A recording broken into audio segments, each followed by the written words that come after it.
Pemirsa, DPR menyoroti arah kebijakan fiskal pemerintah menjelang pengesahan APBN 2027, terutama terkait kualitas belanja negara, risiko tidak tercapainya target penerimaan hingga efektivitas transfer ke daerah. Lalu bagaimana cara agar belanja negara tepat sasaran? Selengkapnya akan kami hadirkan dalam Garis Batas.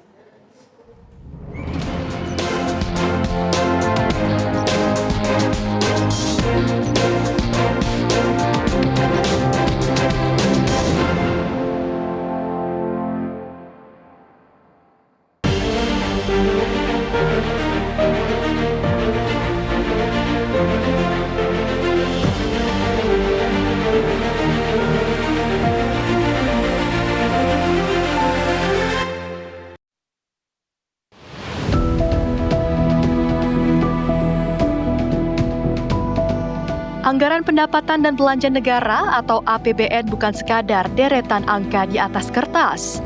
APBN memiliki makna yang jauh lebih besar dari itu karena ia tak ubahnya cermin yang menyuguhkan gambaran kemana negara berpihak.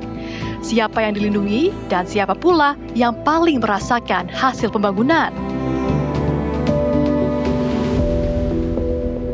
APBN memang merupakan instrumen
Itu mengapa setiap menjelang penyusunan APBN termasuk APBN 2027 nanti, Dewan Perwakilan Rakyat atau DPR mulai menyoroti arah kebijakan fiskal pemerintah.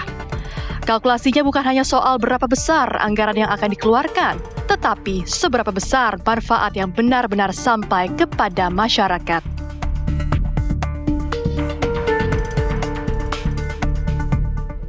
berapa sih yang nanti akan pemerintah belanja di pemerintah pusat, belanja di pemerintah daerah. Dalam bentuk belanja pemerintah pusat di kementerian dan lembaga, kemudian menjadi sebagian ditransfer ke daerah. Ini adalah salah satu fiskal instrumen kita. Untuk apa? Untuk kemudian kita menentukan berapa alokasi tentang penerimaan kita dan berapa defisit kita. Di sisi lain, DPR juga mengingatkan pemangku kepentingan agar dalam menetapkan target penerimaan dilakukan secara realistis, bukan berdasarkan optimisme berlebihan. Sebab ketika target pajak dan penerimaan lainnya tidak tercapai, maka persoalan yang dihadapi juga tidak mudah. Optimisme itu tercermin dari indikator-indikator perekonomian kita, sehingga berdampak kepada kolektivitas kita di perpajakan sebagai akibat dari ekonomi yang kondusif tadi dan PNBP tadi. Karena kalau saya lihat pemaparan dari tarif nggak berubah pasti, karena di dalam membahas APBN tidak ada mengenai kenaikan tarif pajak. Dari sisi volume wajib pajaknya juga tidak ada yang meningkat secara signifikan. Antara pertumbuhan ekonomi sektor, kan ekonomi kita ditunjang oleh kegiatan ekonomi sektor-sektor ini, ya kan? Memang memberikan dampak terhadap peningkatan pajak kita.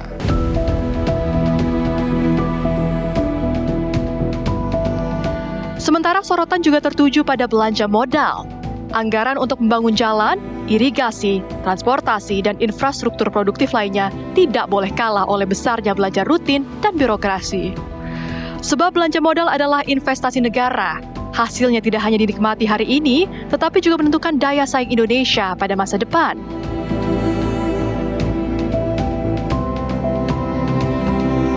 Jadi di dalam APBN memang dikenal dengan ada belanja pemerintah pusat, ya, yang nilainya itu cukup besar, rata-rata di atas 1.500 triliun setiap tahun. Kemudian ada belanja pemerintah daerah dalam arti TKD, transfer keuangan daerah. Kemudian ada pembiayaan. Nah, ada pembiayaan yang sifatnya pembiayaan untuk investasi dan ada pembiayaan untuk membayar utang. Itu beban APBN kita. Kualitas belanja harus diperbaiki supaya tepat sasaran. Lalu kemudian pembiayaan investasi kita dorong peningkatannya.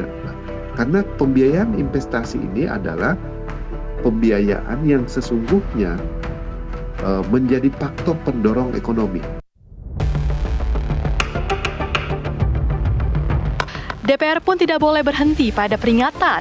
Pengawasan harus dilakukan sejak penyusunan anggaran ketika program dijalankan hingga saat hasilnya dievaluasi.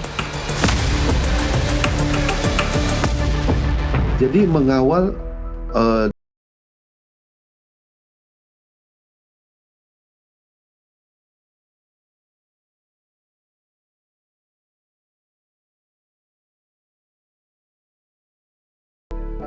tahap kedua, kita melakukan kunjungan kerja spesifik ke lapangan. Tahap yang ketiga, kita melakukan pengawasan dengan membuat RDPU misalnya.